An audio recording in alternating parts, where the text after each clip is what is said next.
something new. I know I've been gardening and stuff for well over 50 years, and there's always new things that I'm trying to do and learn. It's an area where you can never know everything, and then maybe what you thought you knew before might not be quite the same. So, okay, we've got 3 people who will give some presentations tonight, and I'll introduce them as we do that. I won't do them all at this point. But first is Amanda Googe.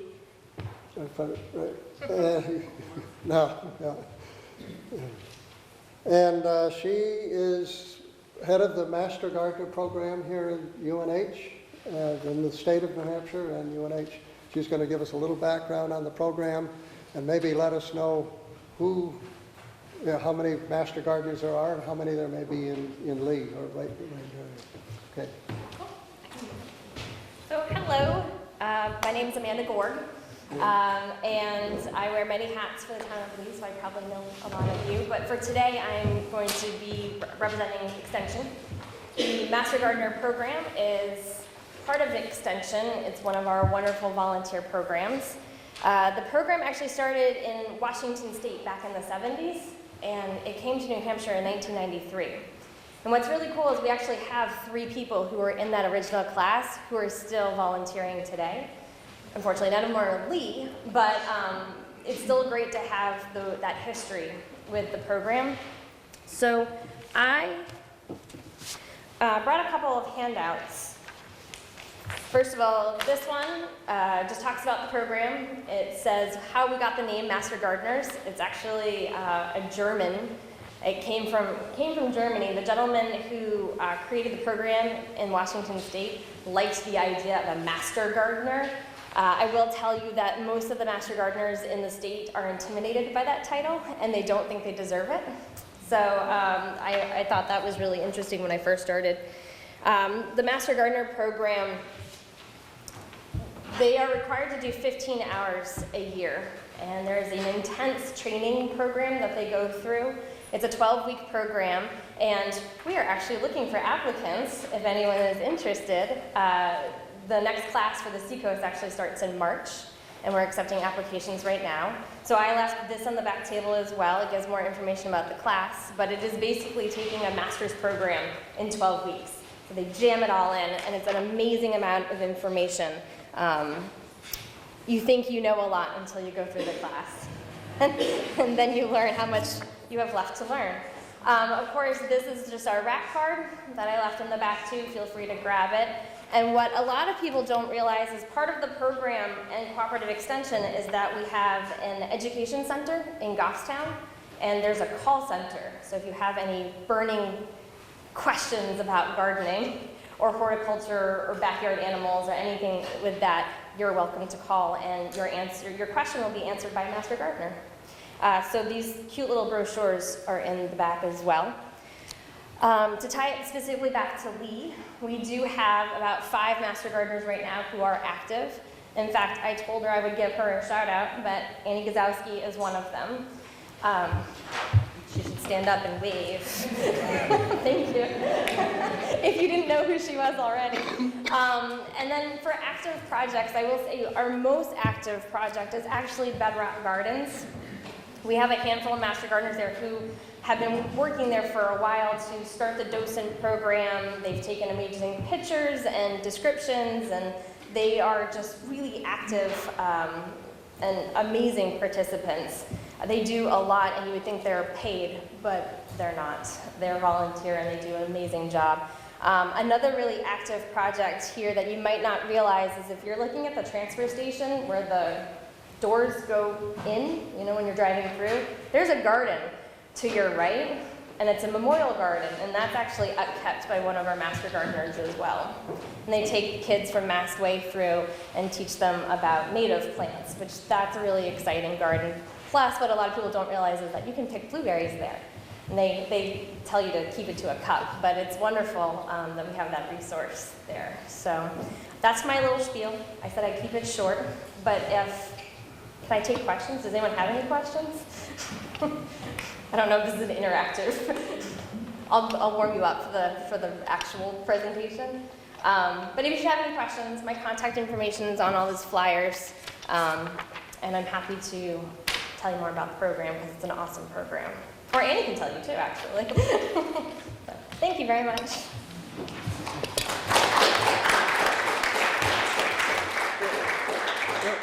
Thank you, Amanda.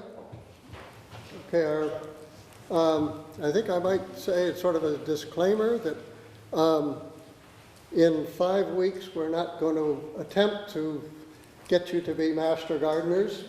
What we're going to do is expose you to some people who are gardening, and you'll get some idea of what they're doing, the scope of what they're doing. It won't be comprehensive, but hopefully it'll get your mind going and where you can ask questions.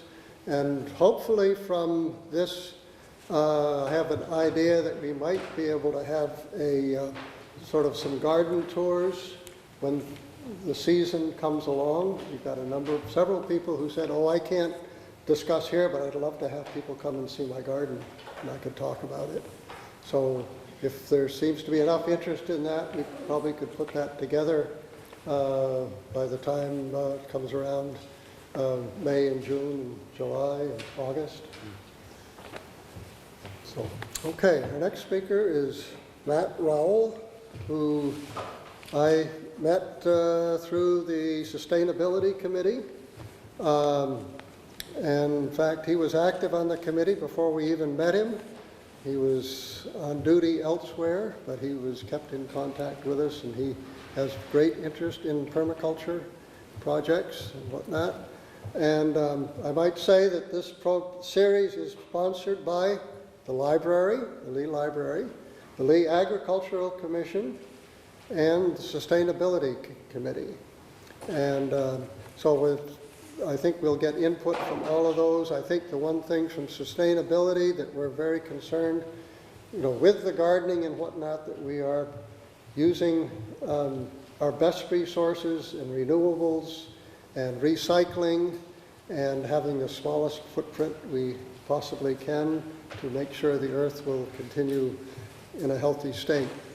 And so hopefully as we go through some of these ideas, the catalogs, they're happy to sell you all sorts of, seeds and stuff, but they have all sorts of tunnels and tools and stuff.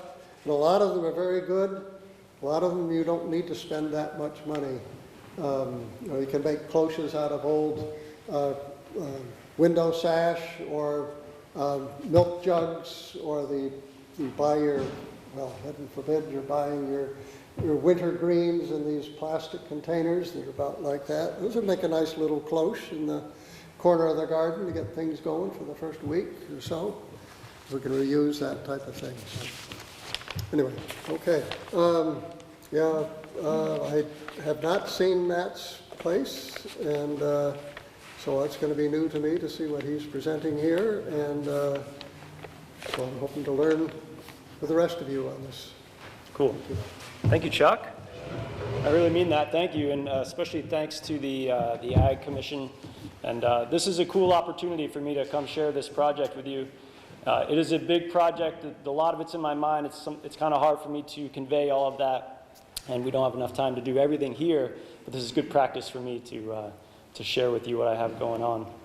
If we can leave today, if I can leave you two things today, one would be I hope I can give you an idea, something tangible you can take home and apply into your garden or your homestead.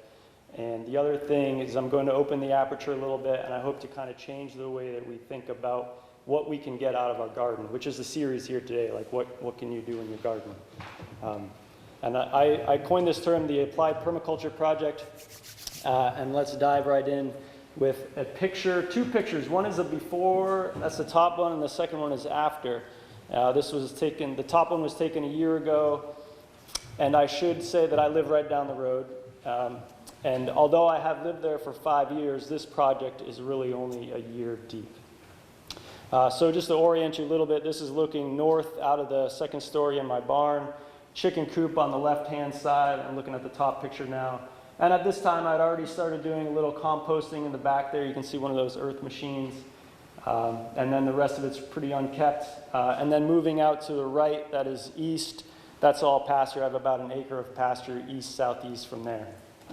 So moving forward 1 year, this is a picture of, it's 2 stills taken from a video. I don't have an equivalent panoramic from the same spot, but what I'd like to try to share with you is some stuff that I've implemented in here. Particularly I call this the compost zone, and you can see the chicken coop, the run I built several years ago, and I'm glad I had the foresight to put a door on this side of it. What I've done is I have put a fence out the back into the woods, kind of circling around and then coming up my barn here. And this is now the chickens' run. So historically, like the conventional way of thinking about chickens is you have a coop and a run. That's the way I used to do it, and I've totally blown that up. So now they always have access to like real ground earth. And one of the reasons people don't do that is because they scratch. And the reason I'm doing that is because they scratch. They are awesome machines. I've subtitled this presentation's chickens as the workhorse of the backyard farm. And if you don't have chickens, I'm kind of an advocate for chickens. They do so much on the homestead. All of my organic matter goes back here from my house, whether that's the compost, whether it's the garden, like what I weed out of the garden, if I'm anything. It all goes back here, and the chickens get the first take at it. If you don't give your chickens your food scraps, you should, and if you have something in your mind that you can't give them, like avocado or something like that, we should talk about that, and I'll dispel any of those myths. I give them everything. It all goes into a muck bucket, and what they don't take goes into the earth machine. So what I get out of that, which we'll get into a little bit later, I'll work my way around here first.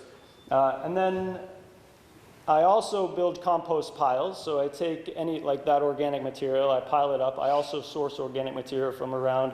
I get some manure from a farm across the street. And I also pile up chips and leaves, and over time I build layered piles.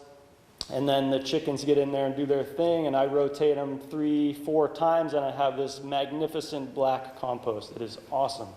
And I would like to say that the chickens do a lot of that work for me too. Like I'll pile it up, and then over the next week or two, they'll scrape it all down, they'll eat everything else out of it. A couple weeks later, I'll pile it up again with a little bit of work. So what I'm doing here is I'm utilizing that energy of the chickens. They're doing what they want to do in nature. I'm supplementing my feed by having them eat my waste, my kitchen waste and all that, and any other bugs that are coming out of that compost. And I'm also when they're doing that, they're fertilizing it with their own waste, which is a high nitrogen, great source of fertilizer. So in the end, I'm getting reduced feed, I'm getting eggs, they're making more chicks for me, I'm getting meat out of it, I'm getting this amazing compost. I'm turning what was a problem, the chicken scratching, into what I'd like to think of as an epic solution. So that is just like the chickens and compost. In this zone as well, I'm trying to do a lot more. I've planted 3 apple trees. What is not shown here are the bees. I got into beekeeping this year with my daughter asked if we could keep bees, so I said, yes, let's get bees. And I'm also have visions of doing more back here. So what I'm trying to do is take this relatively small space on my homestead and make it very productive. And I think a lot of us have this feeling like we wish we had more land, and sometimes I do too, but I'm not gonna give in to that until I feel like I've optimized the land that I have. So I'm trying to do that in this small part and work out. So speaking of working out, to the right side here to the east, you'll see what looks like wood on the ground and stuff. And what I've done here is I've built up what's called a swale. It's like a little mound. And I've planted perennials in that mound. And the idea is that that mound collects water. And if you argued that I don't need to do that on that slope, I agree, but it's a learning opportunity for me because as we work east-southeast, that slope gets quite a bit bigger, and I think swales would be effective. But anyway, I'm capturing water there, and I'm trying to use that water to feed my perennials.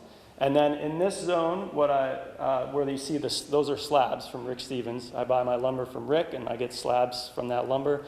I lay those down. They mark the spots where things will not grow, and then I plant between them. I also do that in the garden. And if any of you are gardening with kids, there's a sweet little side benefit, and the kids want to walk on that, like it's like a balance beam or something, walking on the slabs, which means they're not walking in the garden or where you're planting. So there's a sweet little trick for you. And anyway, so I talked about the perennials, the swale, and then moving north from there, those rows, I plan on planting annuals, and next to the spring, I'd like to put in what's called a Three Sisters garden, which is a combination of corn, beans, and squash, all working symbiotically, where the corn grows tall and is a heavy feeder. The beans climb that stalk. The beans also fix nitrogen, meaning they pull nitrogen from the air and move it into the soil. And then the squash is a nice big ground cover that should suppress the weeds. I've never done a Three Sisters garden before, but I'm interested in trying it. But what's really cool is I'm building this right next to where my chickens are, so I'm going to build a gate in there, and when in the spring, before I need to plant, I can open the gate and spread some scratch down in the rows, and now my chickens are doing my tilling and my row preparation for me. And then in the fall, after I'm done harvesting, I can do the same thing, and the chickens will do the cleanup for me, and I can plant a nice ground cover for the winter if that ends up working out. So that's sort of the vision right there. Do the chickens know how you're exploiting them? That's the thing, they love it. I'll tell you what, when I bring that compost bucket out there, they run to me. Like, they love it. It's awesome. So they're thankful that I am. So this is kind of where I want to transition to this discussion about permaculture. If you have studied permaculture, you can probably see a lot of the teachings from that I'm trying to implement into this. If you have not studied permaculture, it can be kind of this convoluted thing, where if I ask for a show of hands, 5 hands go up saying you've studied permaculture, and I ask you to explain what permaculture is, we'd probably get 7 different answers. And that can be problematic to people who want to take it on because it's kind of hard to figure out. And I'd like to offer that as an opportunity that you can kind of make permaculture what you want it to be, as long as you align with a few basic principles, which you can get into once you study permaculture a little bit. I think most people think of permaculture as a blend of permanent agriculture. And I'm going to kind of shift the paradigm there, that I think of permaculture as permanent culture. And this is where I'm going to try to open the aperture a little bit, like what can you get out of your garden? What I would like to, how I want to try to explain that is, first off, the way I define permaculture is it's a philosophy to guide the path to happiness. So a couple of things I'll pull out of that is, one, it's a way of thinking. And the second one is that I have chosen that I am trying to think and design my life towards a path of happiness. So broadly speaking, if you are gardening in your backyard, the thing that comes to mind first is you get this great food. And I feel like a lot of times the discussion stops right there. But if I want to follow that down the tracks a little bit. If you have great food, you are probably eating that great food, and that great food is also making you healthy, and that's a big reason we do that. It is probably also making you proud that you have raised that food and now you're eating it and it's making you happy. It is maybe or maybe hasn't saved you a little bit of money. That's you have to get pretty good at it before it starts cutting your food bill down a little bit.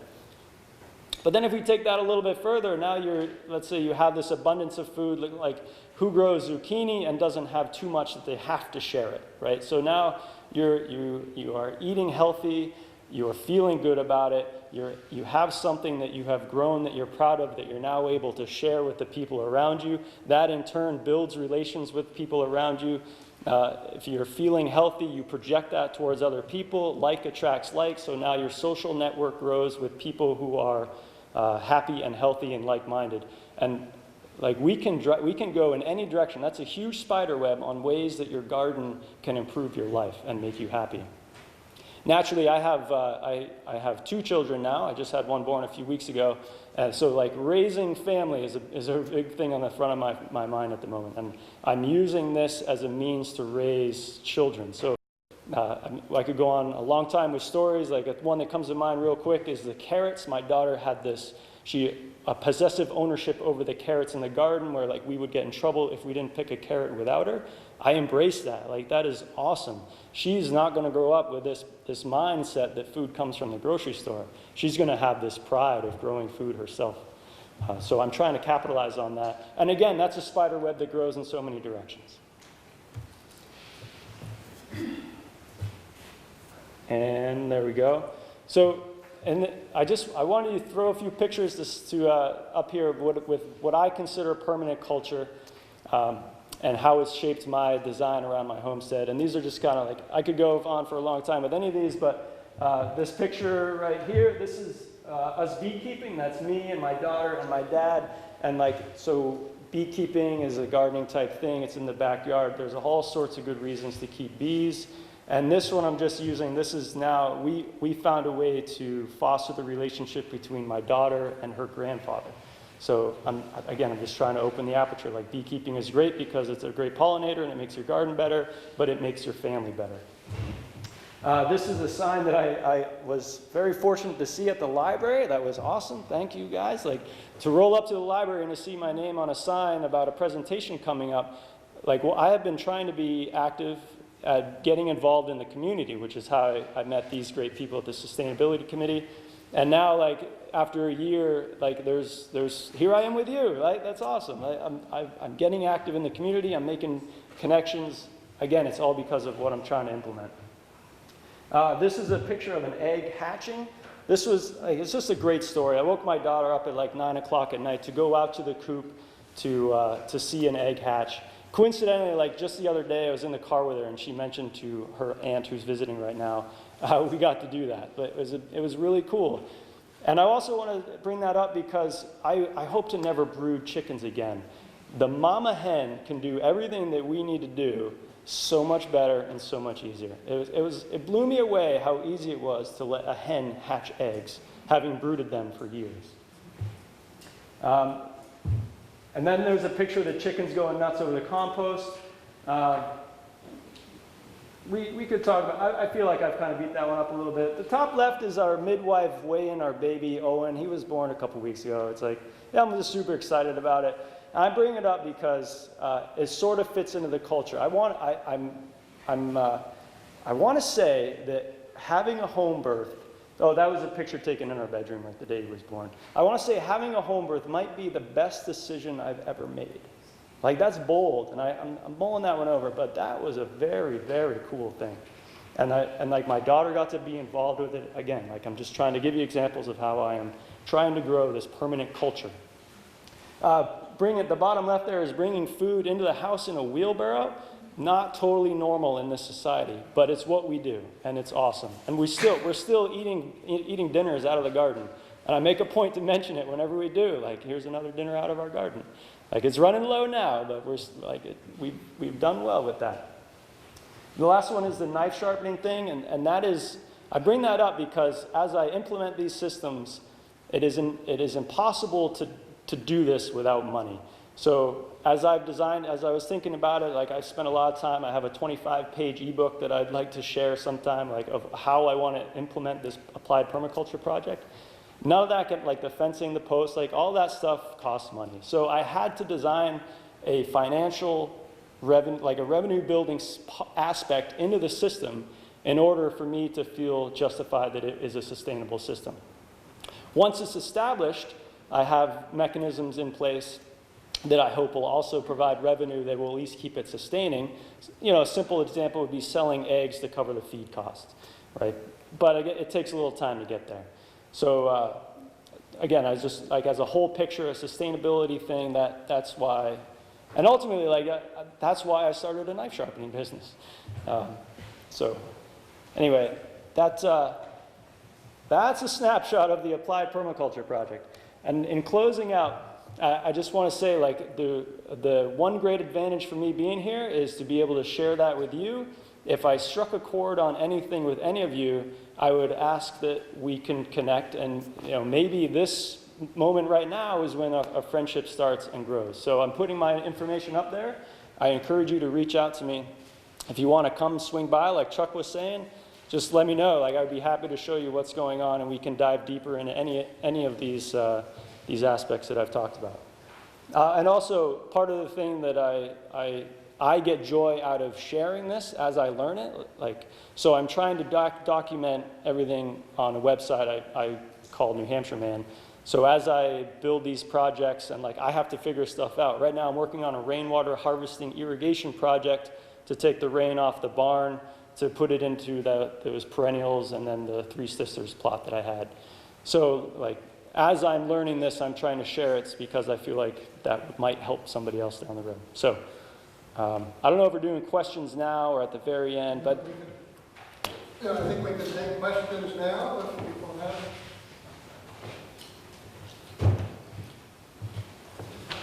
I haven't told you everything. yeah, that's fine. Don't worry about being on the spot. Yeah, go ahead. How many chickens do you have in your flock, or how many seem to work for you? Yeah, we have, so 20, like 27, but I think 5 of those are the chicks that, so we hatched 5 chicks in the fall. But they're pretty grown up now. They're about ready to lay. So 27, which is a lot. Like that coop is small for that many. We have 4 roosters, and it hasn't been a problem yet, but a lot of people feel like that could be a problem. But yeah. Yes, sir. Any issues with predation, predators on your chickens? Yeah, so this is great. Like, I'm glad you brought that up, because the answer is yes. Like, between hawks and foxes and domestic dogs, I think we have had a lot of predation on our chickens. The model we have moved to is that we only let them out into the yard in the afternoon when we're going to be home.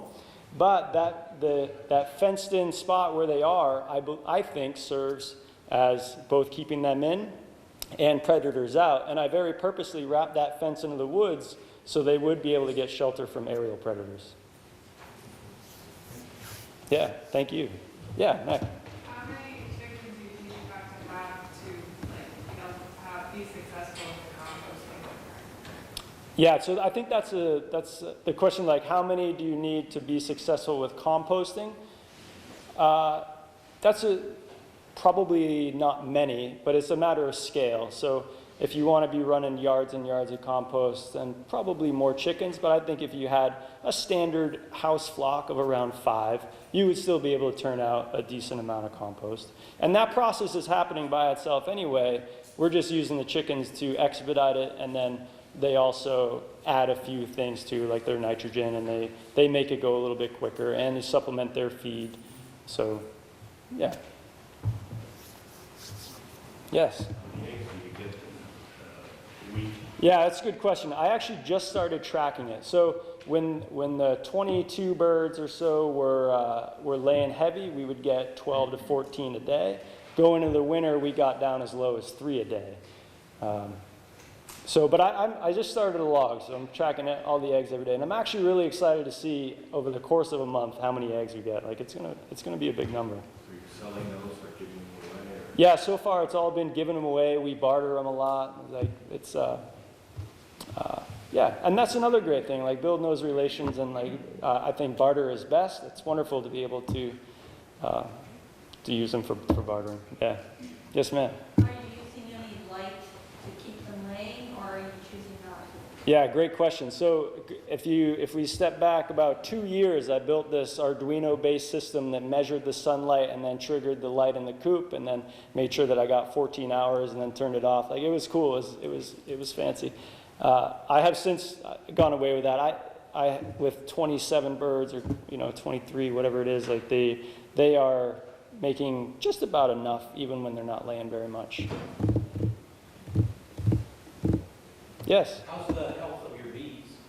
Yeah, they swarmed on us, unfortunately, last year. So, yeah, like anything in life. You couldn't go get it? No, I try. I wish. What I was going to say is, like anything in life, once you start learning about it, you learn how much there is to know.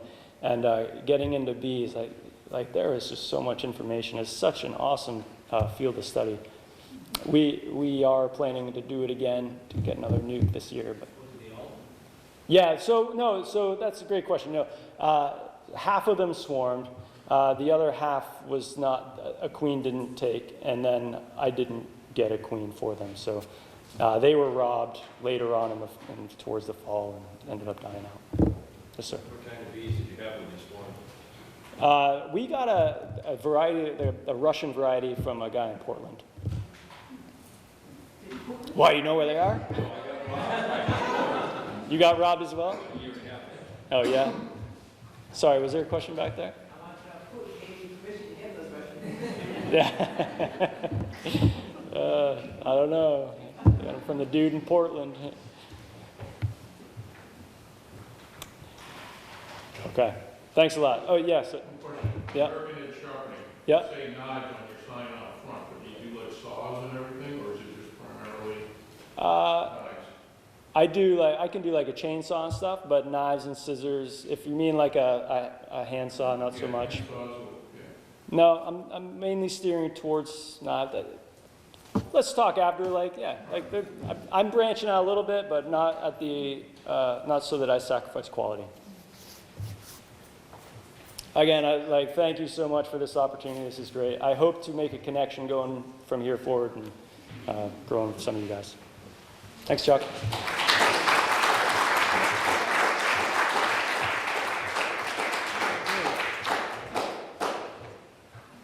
Okay. Our next speaker is John Forte, who has been with Bedrock Gardens just for less than a year, is that right? But he has been in this area for a long time. He worked at Strawberry Bank for many years with their gardens there, very adept in working with heirloom plants, seed saving, and wild plants. I think I'm going to talk some of that tonight. And I guess he left Strawberry Bank and went down to the Massachusetts Horticulture Society, and he liked New Hampshire better, so he decided he wanted to come back. So that's why he's back here, and I think we're happy to have him. And so I don't know if you can introduce anything more that you want to say about yourself right now. That's plenty. Thank you.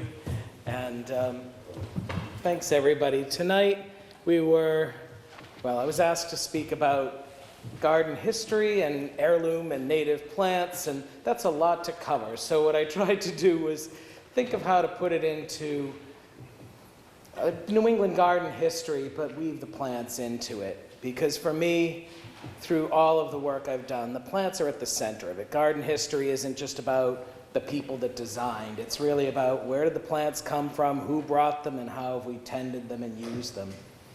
So I wanted to start off asking all of you, what was the first edible plant you ever grew or foraged? Anybody? Radishes. Good one. Tomatoes. Rhubarb. Beets and blueberries. Green beans. Chives. Nice.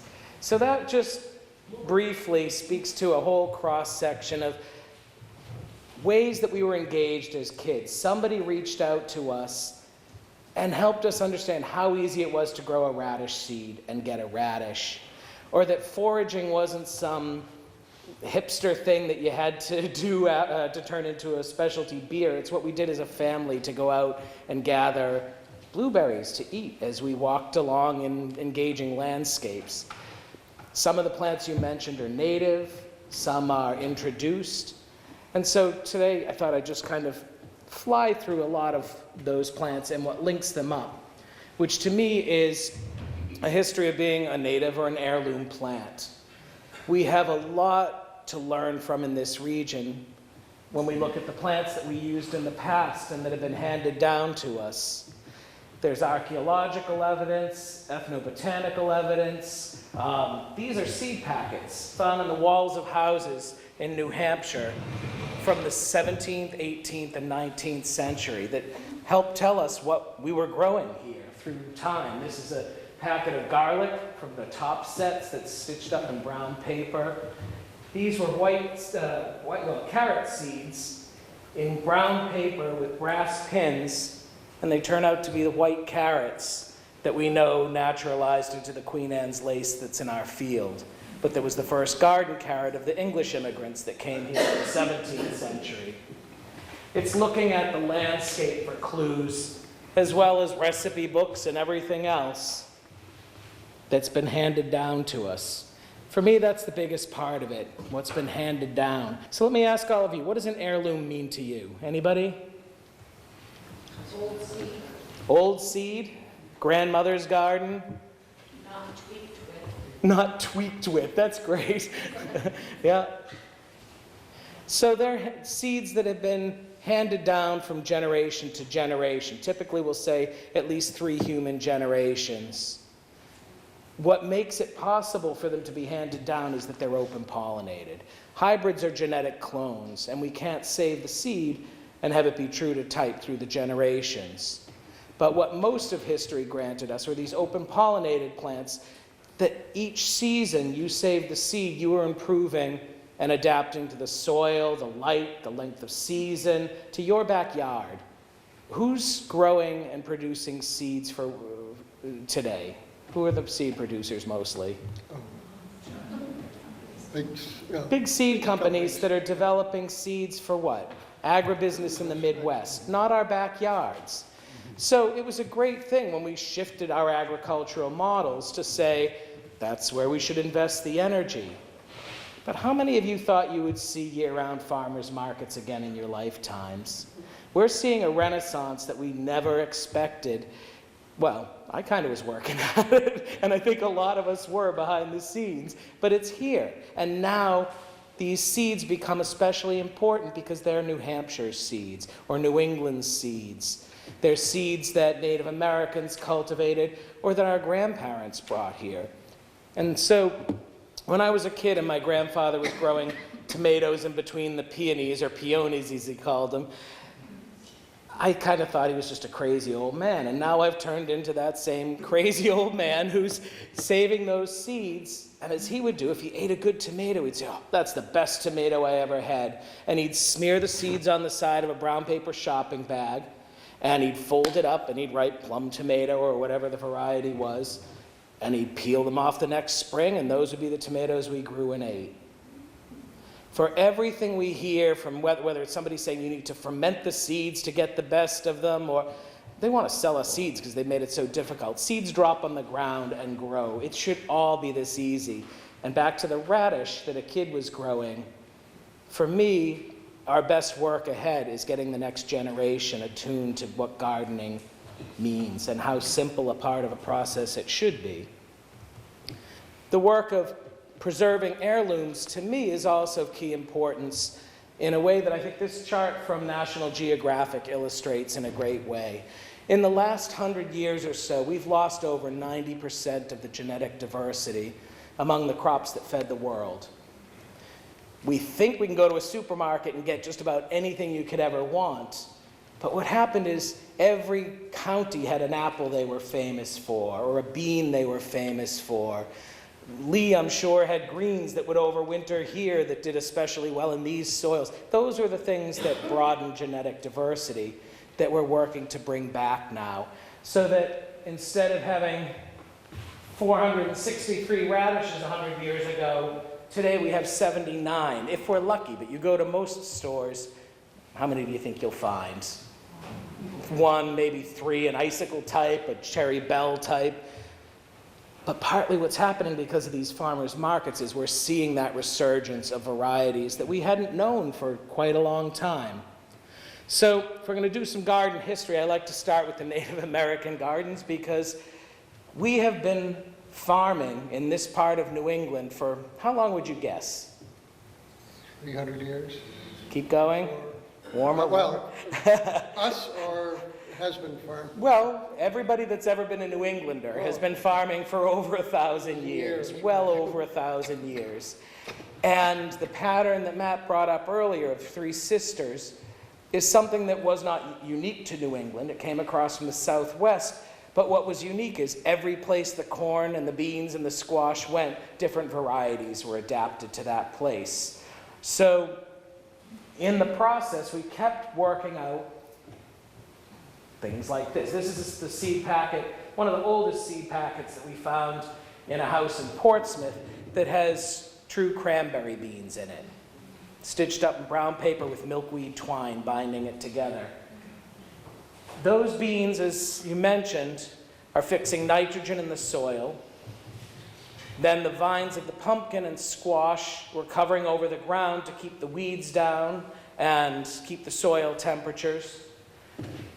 But that crop pattern today, pound for pound, is known as yielding the highest yield of any other method of planting known in the world today. So why don't we do it more often? Some people do. We Can't look- mech, it's hard to mechanize. It's hard to mechanize. But the women that were farming in New England weren't looking at mechanization. They were looking at low input, low labor, and those vines all over the ground, those vines going up the stalks, that meant you planted, you walked away for a time, and then you came back and you harvested. What enabled that was, anybody recognize this fish or this plant? It's shad bush. And shad and herring show up in pre-contact corn mound archaeology over and over again. They'd put those in the hills, hill up the earth over it, and then plant first the corn, wait till it gets a hand high, then the squash, then the beans, and the three crops would come together. So if we're looking at a kind of sad-looking plant by June or July, wait till you see what happens when the roots reach that fish in summertime. They flush up dark green, and the yield just starts to pour out. We also say look to regional indicators. When the shad bush bloomed, not only could you get the shad from the brook, but that indicated the temperatures were warm enough to plant your seeds in the ground. So we had lots of regional indications that helped guide us. They also didn't rely on honeybees. Honeybees came in the 17th century. They relied on native pollinators. So it's a crop that instead of all coming ripe at one time, like most of our monocultures do, ripen over a long period of time, so many pollinators could work to advantage in that space. We also had other local crops that you can be eating now. How many of you have farm springs? Actually, how many of you farm around here? I heard the question about gardening. Let's figure we have a few farmers. Watercress grows in springs all year round. That's been a huge crop for New England winter markets for centuries, and a source of food for way longer than that. So all of those sorts of things, plus the crops that came from the southern Americas, made a huge change in the world's diet. But around here, we also had other things that helped get us through winter. How many of you have grown nut trees on your property? It's a great legacy to leave behind. Over at Bedrock Gardens, we have, I think, the second oldest shagbark hickory in the state. But black walnut is an amazing protein source. They're really delicious too. And it's a great tree for hardwood. How many of you have seen some of the American chestnuts that are growing around here? Anybody? I don't see many hands raised in most communities, but as I drive to work, I see 3 different American chestnuts by the sides of roads that I travel. Good on you. One of my favorite career moments was when I went back to Plymouth Plantation, where I used to be the horticulture director, and I went down to the Wampanoag home site, and I saw this American chestnut tree that I'd planted, and there were about 24 Wampanoag kids playing up in that tree. And I first wanted to be my grandfather and say, "You kids get down out of that tree." And then I realized they were harvesting bushels of chestnuts from a tree that I'd planted not that long ago. There are disease-resistant varieties that we can be adding back into the landscape. The ones I planted at Strawberry Bank were from surviving trees across the river in Maine. The ones I planted at Plymouth Plantation had just enough of the Chinese in them to make them disease-resistant. There are many projects, but life and gardens are just a big experiment. So that's been a great thing to try to work on restoring into the landscape. Not just for us, but for all the wildlife that relies on the mast that falls from these nut trees. It's also about getting some of the native fruits back into the landscape. Things like elderberry. I've been force-feeding Bob and Jill tinctures and cordials made out of elderberry lately because they've been coughing for about 2 weeks. I got to them late. But great winter medicine, summer fruit. Also the choke cherries. How many of you have those around? They're great for the birds, but I'll tell you, it makes one of the best winter cordials I know. And it's old cough medicine, basically, you know, and who doesn't need to be more cordial in wintertime? So you drink this stuff, and it tastes great, but literally it just knocks a cough right out of you. I usually work from an 1813 recipe called Cherry Bounce. All of the old raspberries, blackberries, blueberries, they're part of what we can be putting back into our landscapes. And part of what I love about the whole permaculture take on it, it's like Yankee thrift, reworded in a lot of ways. It's a great approach in so many ways, but it's also just putting things in that have a legacy in a yard that linger, so that, like your rhubarb that you mentioned, they're there for generations, and you're not tilling something up as an annual, but you're adding to a fruiting landscape. So back to that shad bush. How many of you have eaten the fruit of shad bush? June berries, or Saskatoon they're called sometimes. There are some great June berries out there. And all of these small yard summer fruits are an important way that we kept ourselves with some sweetness in life until orchards came to bear fruit. Beach plum, it's beautiful too. It's a great yard plant. Shad bush to me looks like white forsythia in spring, and it blooms almost as early. So there are lots of good excuses to use them, but then you're also getting the June berries and the beach plums and things like our native strawberries. How many of you have grown the native strawberry that only gets about the size of your thumb? You couldn't get it to market if your life depended on it. It just melts down, but it's the sweetest thing you'll ever taste. Part of why I care about all of this is because it's also suited to backyard horticulture. Some of it to local markets, but a lot of it's about feeding those 2 kids in your family and your grandkids and the kids that come to visit our gardens. It's about that level of engagement that makes you remember why eating seasonally is a great option. So in the 17th century, when the first immigrants came here, they brought a bunch of stuff that was familiar to them. They tried growing the 3 sisters right off the bat, but they thought, well, we grow in rows. So many of them tried just planting in straight rows. Most of them in the first generations went back to planting in the hills, a meter apart. By the 18th century, they were back to rows. But they brought along things like tennis ball lettuce, which over time they kept selecting out larger and larger varieties until we got our Boston head lettuce from it. Things like onions and the carrots I mentioned, the chicory that's growing everywhere by the roadside, and cucumbers like this West India gherkin that came along by the later 17th century. Not from the West Indies, but from Africa with the slave trade. And this one, anybody recognize that? Sorry, it's bright. We couldn't just do the 2 front rows of lights off, could we? No? Okay, never mind. So the dandelion came over with them too. They called it piss-a-bed because it just was a warning that you didn't give it to your kids in a salad at night. But it's a diuretic and a medicine, and it's something that came over in that time period. Chicory too. They also started growing the orchards. How many of you have orchard trees in your yards? Probably, if I asked this question before Prohibition, 95% of you would have said that. But during Prohibition, because we were primarily hard cider drinkers, a ton of our orchards were cut down. But you can still find some of the great old varieties. One of my favorites is the Roxbury Russet. I grew up on the North River with a 1685 shipwright's house that had a Roxbury Russet in front that probably about 4 or 5 of us could surround the trunk, and the whole neighborhood could be up in it playing. And we didn't know why they looked brown and yellow and all that, but we knew they were delicious apples. Now I know it makes great hard cider. Good thing I didn't know that as a kid.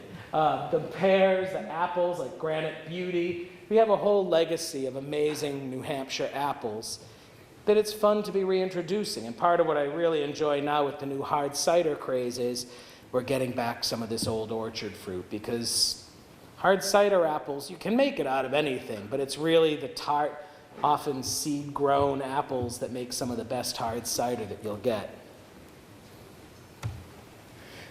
By the 18th century, we're improving the size of our gardens, going from raised beds to market style, but we're mostly getting into things like the dooryard garden. And why I put this in is because things like gooseberries and currants are coming in, so that small yard fruit is more a part of it. We're also finding melons and cucumbers that can, well, put out during our short season in New England compared to where they were bringing the seeds from via Europe.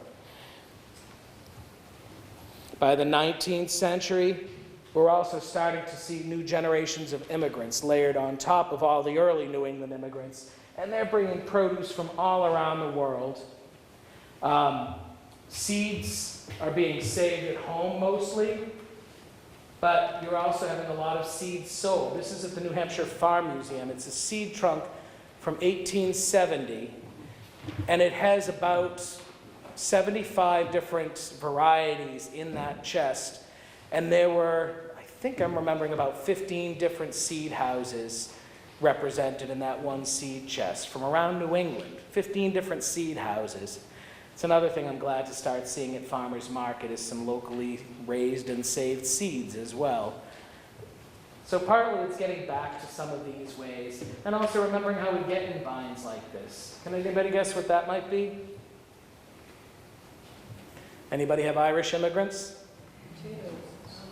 Model is really helpful, but also getting back some of that diversity of heirloom crops that you saw in that National Geographic chart, so that if one crop is blighted, you still have alternatives. Hybrids are genetic clones. If you lose one, you've lost everyone. Hybrids are developed for harvest, uniform harvest in a field. Do you want all of your harvest in at the same time? Probably not. So again, it's getting our seed stock back, learning from a time period when they were starting to hybridize, but never forgot how to adapt the seeds for their own space. So immigrants at that time brought out things like white eggplant, which can remind you how they got their name. One of the farmers that I first gave seeds to of that plant ended up bringing them to farmers market in egg cartons and made a ton of brilliant marketing, I thought, but made a good lot of money doing it.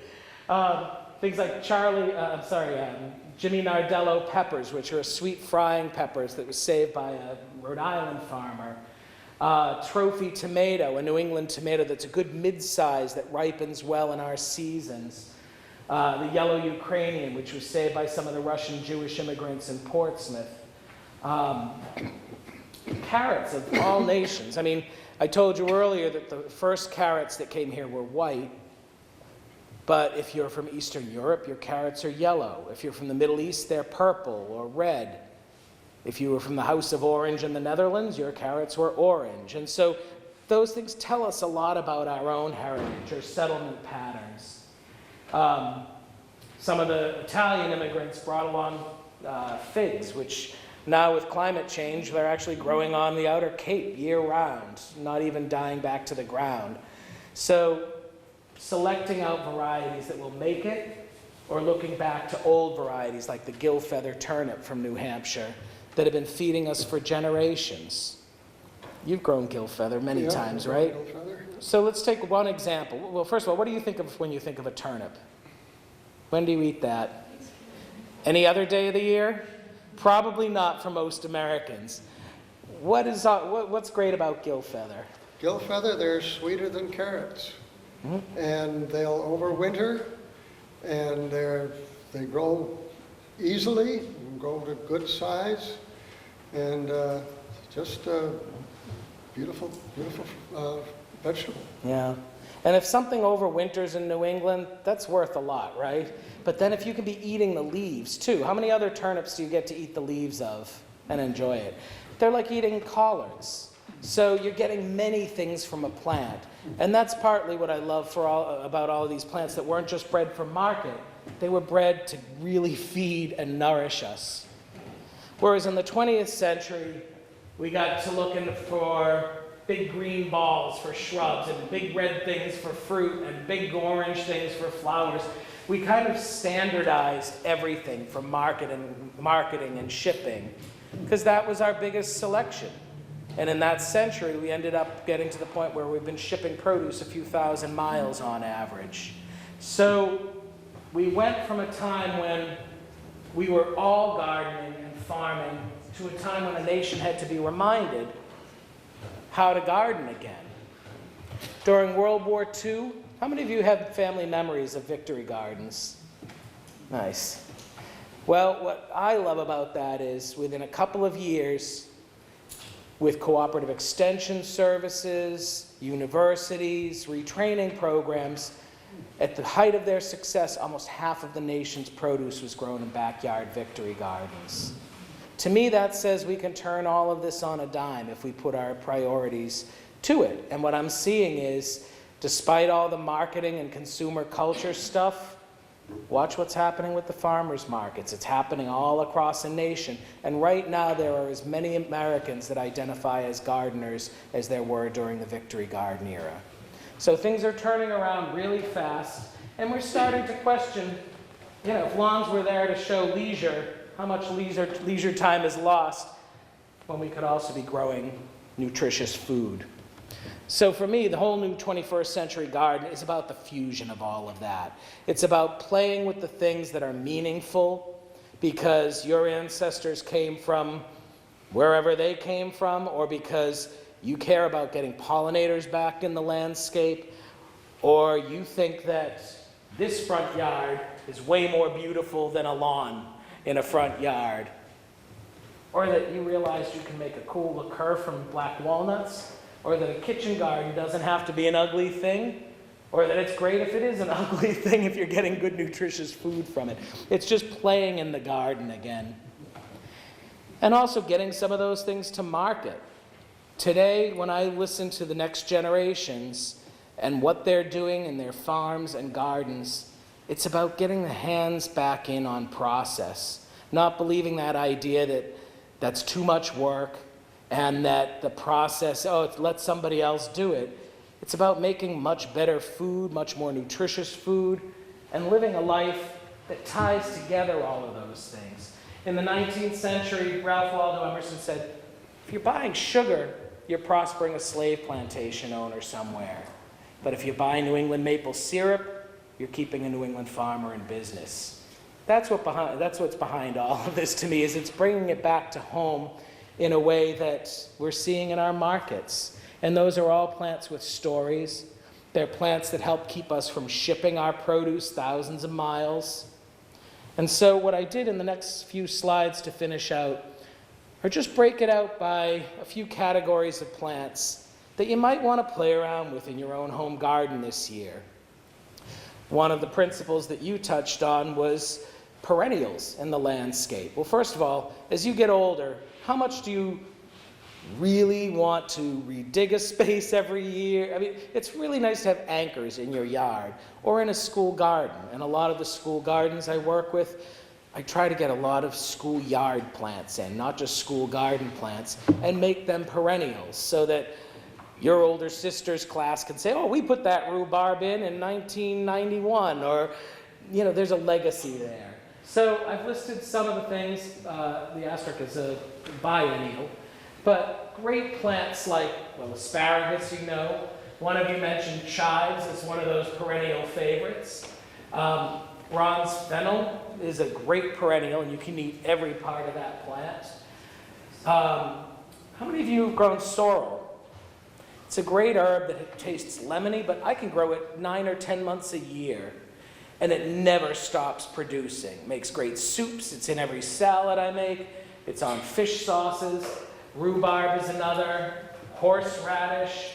Lovage is a great perennial celery alternative, and a plant that we've been growing here since the 17th century.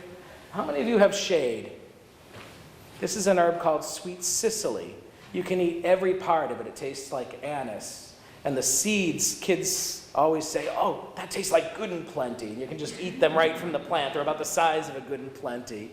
There's a friend here from the Herb Society of America, and so many of the perennial vegetables, as we think of them today, were just herbs in the perennial garden that we grew in the past. And a lot of them are great to be bringing to market as well.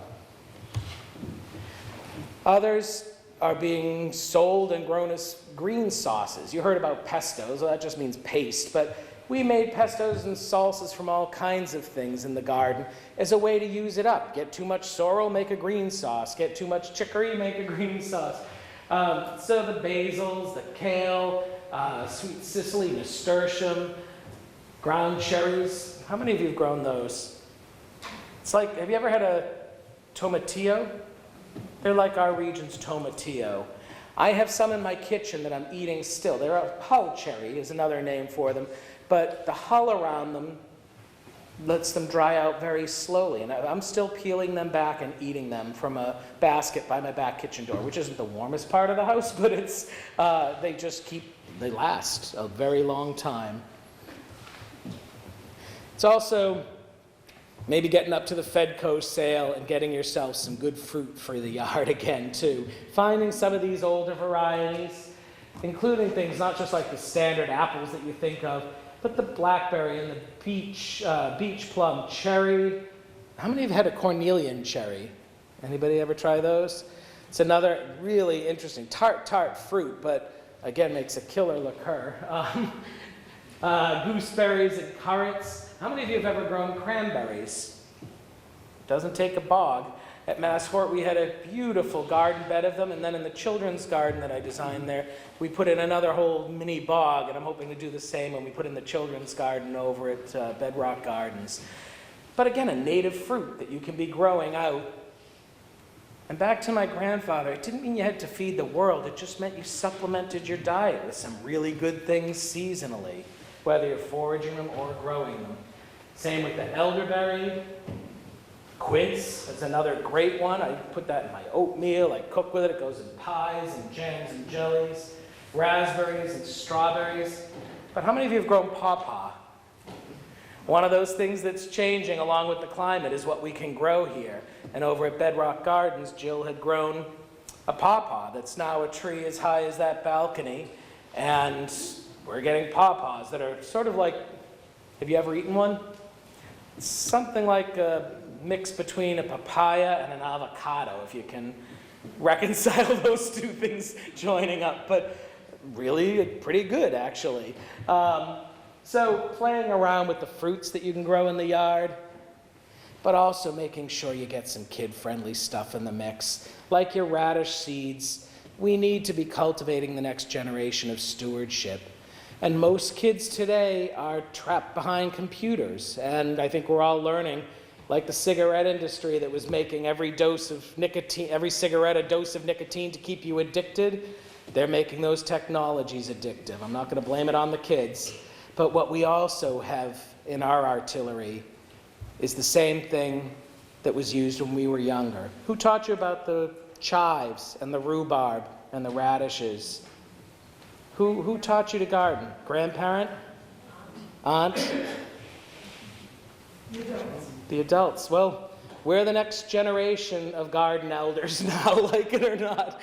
But I like it a lot because I think what that means is the way that somebody engaged us when we were younger, we can do that backyard to backyard, just like the Victory Garden movement.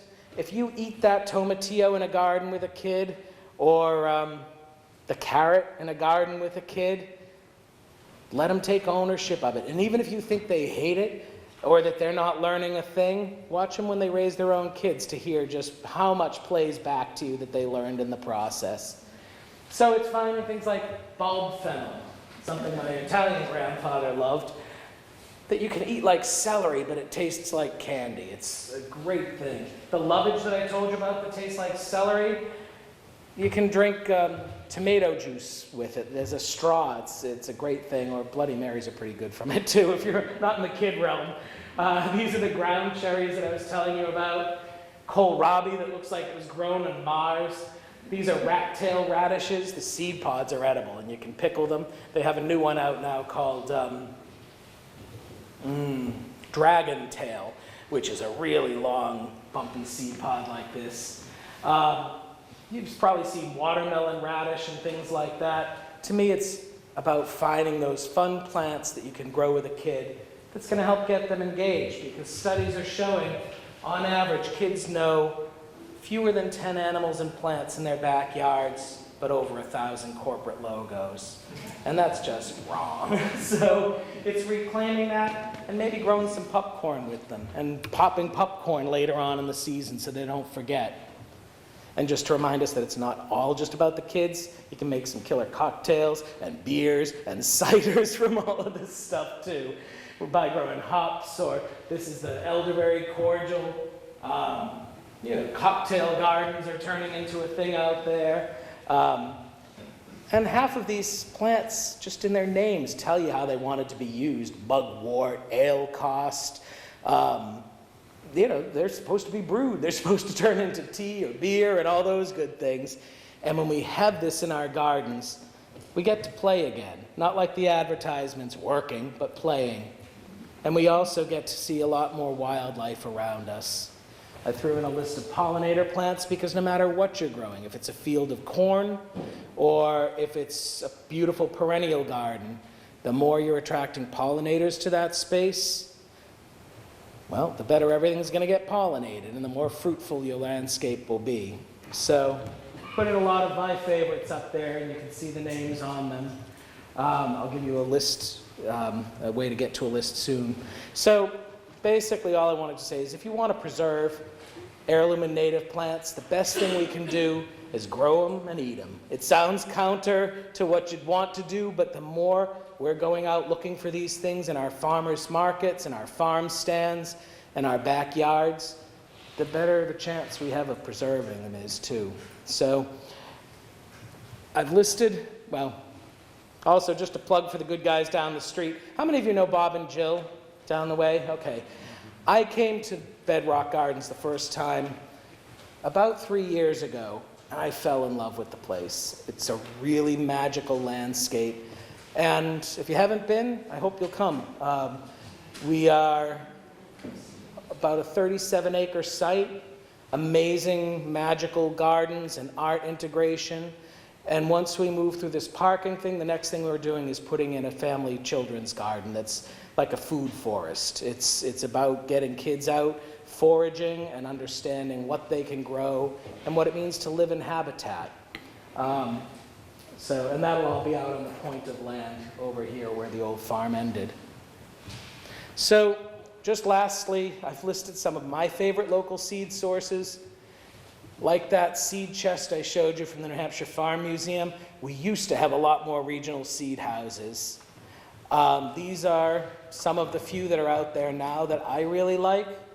Anybody want to shout out some that you don't see listed that you like a lot? Oh, you've got the three I've got here. Yeah. Yeah.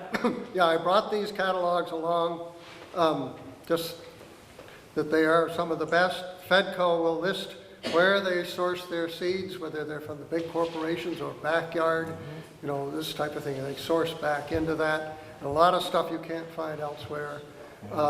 Johnny's has been very good on organic and growing a lot of their own. High Mowing is all organic seed, and that's a very new company doing fantastic things.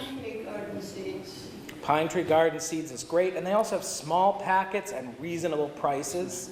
For me, I think also part of growing for a specialized market is, well, you mentioned organic. To me, I'm never going to preach organic, but I'm sure as hell going to teach the ways that I know so that we can all share them, because we were all raised, or many of us were raised with chemical gardening, but we've seen what it does to pollinators and how the best thing we can do is keep practicing what we know and sharing those techniques. And every garden site I've run as an organic gardener, so I know it's possible. But I also think we should all do whatever makes it work for us, but it's nice to know there are some seeds out there. So they're listed here. I did start with some friends, the local Slow Food Seacoast chapter, and we have a lot of great events throughout the year that support this kind of thinking and eating and tasting. And we're also just now starting another branch of that, which is called the Piscataqua Seed Project. And we'll be doing a lot more work to get Piscataqua region seeds out there for free to events and schools and things like that. So check in if you want. I can send you more of those lists of the plants as well. So I've listed my website, and if you shoot me an email there or to my Facebook page, I can send you specific lists for all those types of gardens and plants I had up there. So thanks, everybody.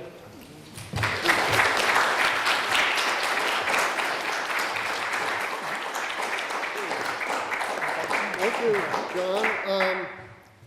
Yeah, I'll make a couple comments and we'll open up for questions again, for you particularly, since you haven't answered questions yet. Yeah, you mentioned the pawpaws in there, and I happened to be in the Lee Library, and there was a book on pawpaws. I never thought there'd be one, and to have one in the Lee Library.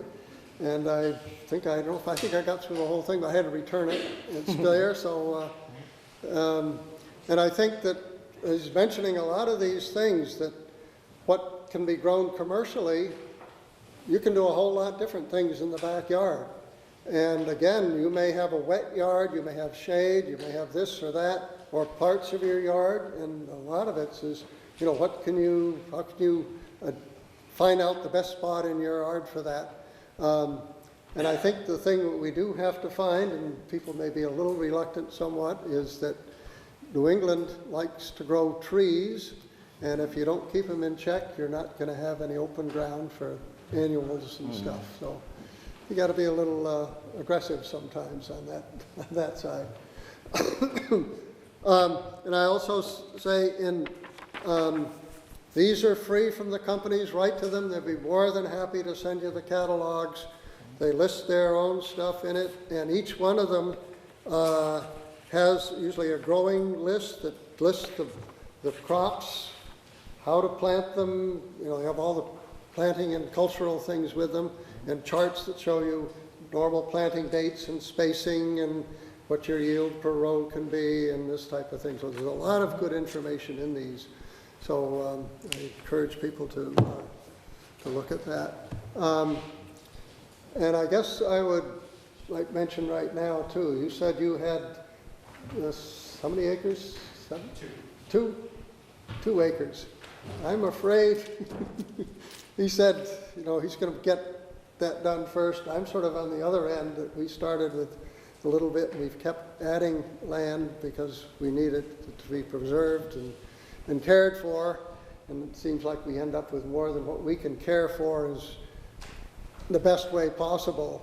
And we have done some community gardens, opened up some of our land for that if people want to do that. And we're also in this community aspect of things, of looking for people that are maybe have an idea they want to grow some crop or something and may not have the space, that we might be able to work together with people in a cooperative way of some things. We've had beekeepers. We don't keep bees, but we have beekeepers that keep their bees on our place. We have a fellow that does mushrooms, and we've got the trees and space to keep his logs. And we had a fellow that had sheep who didn't have enough land at one point, and he had sheep on our land for a year or two till he got a bigger place. So we're open to this community type of thing, and I'm sure this is hopefully what we'll get from the sharing that we have here. Yeah, questions for?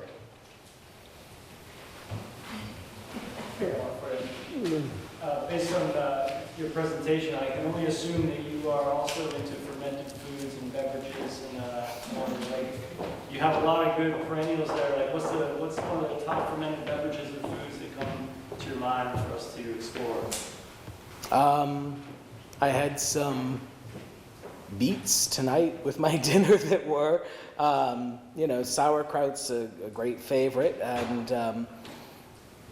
to me, it's all about the crafts behind it, and that's partly what I think is great with this, with all the generations that have enjoyed the process. I think after World War II, a lot of people that got saddled shelling bushels of beans by themselves thought, yeah, hell, process looks really good. But part of what Chuck mentioned and what you're bringing up is all of this can be about community building and family building, and when you do these things together, that's when it's a pleasure, not when you're getting saddled to do it by yourself. And maybe some people are afraid of fermented foods because they never did it. Well, some of these things aren't great to learn from a book. They're great to learn doing it with people over and over again. That reminds you of the seasons, and they're like the plants in your gardens. They remind you of the people that gave them to you. So, yeah, to me, it's the beverages that I drink that are fermented. I mean, there are a lot of different ways that I could say fermented foods are a part of it, but yeah, just like the process. Yep. I just wanted to put out a plug for your Facebook page. Anything else? All right, well, thanks, everybody, and I hope to see you in the gardens come spring. Yeah, it looks like they cut the cake over there, and there's some juice and whatnot, so people stay around and visit with